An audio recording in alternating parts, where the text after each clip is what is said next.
This is the AR-15 and AR-10 variants of the billet aluminum wall mount by Alaskan Tactical.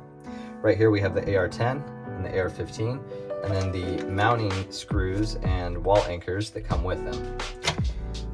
So here's our example AR-15 lower. We have installed a regular magazine catch mechanism. And this utilizes that same mechanism, just like a magazine would, to lock in place, and it's not going to come out unless you hit that magazine release. It also has an integrated cable lock system so that you can run a cable lock through the chamber and effectively locking it to the wall. In order to do this though, the bolt carrier group has to be pulled all the way back and locked into place, which we recommend anyways, and you're going to need to have the dust cover open.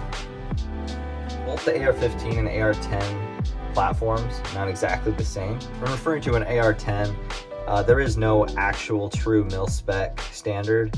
However, this is more accurately the SR25 or DPMS type platform. So because of this, we've left the mount a little bit smaller to account for different variances, different firearms. So you'll notice when it's installed, there's a little bit more wiggle room, but it still mounts to the magazine. And then you just have to hit that magazine release, and it will come out. Now before installing, we're going to want to pull our bolt carrier group back and lock it from the back side. This will verify there's no bullets in there, but visually and feel for it.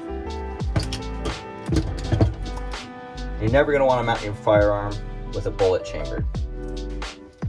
And you're going to want to use some help from somebody to hold this up against the wall, and you're going to want to put a level on the actual top of the firearm rather than trying to level the mount itself. Because of the wiggle room in the AR-10 platform, you want to mount based on the straightness of the top of the firearm rather than the mount. So once you've got that established, you're going to take a screwdriver or a pencil and score the underside of your mount to mark it. Then we can remove it. And then we're going to remove these two screws that are holding it on, and that will separate these two halves. Once you've got the two halves separated, you'll take out your mounting hardware, whether you use your own or the ones we provide. We include 4 auger style drywall anchors, and if you use all 4 of these together, that gives you about 250 pounds of strength. However, we do recommend that if you can get at least one of these rows in a stud, that's preferred. So after you've gotten those installed, you can put the screws back in the front and you're good to go. And you can mount this in either direction. On the AR-15 and AR-10, you can mount them in either direction and it will still catch the same. However, if you mount it with the barrel facing the right and the logos facing towards you, this makes it much easier to use the integrated cable lock chamber to use a cable lock to lock up your firearm.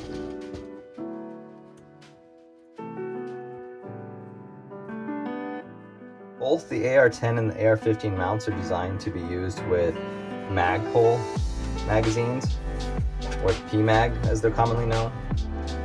And so you'll just insert them on the bottom like that, and that way you can store your magazine with it as well.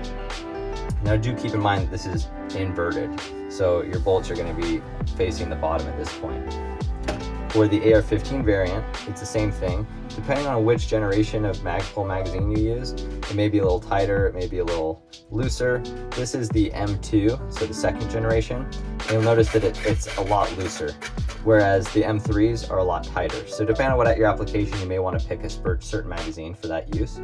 However, if you use a different brand magazine, which is too tight to fit in here, you can put small washers to shim the gap in between the magazine by separating these two plates. Our full lineup of aluminum wall mounts are exclusively available on alaskantactical.com, and if you have any questions, you can put them in the comments, or you can just message us directly on our website, and we'd love to get back with you. Thank you for watching.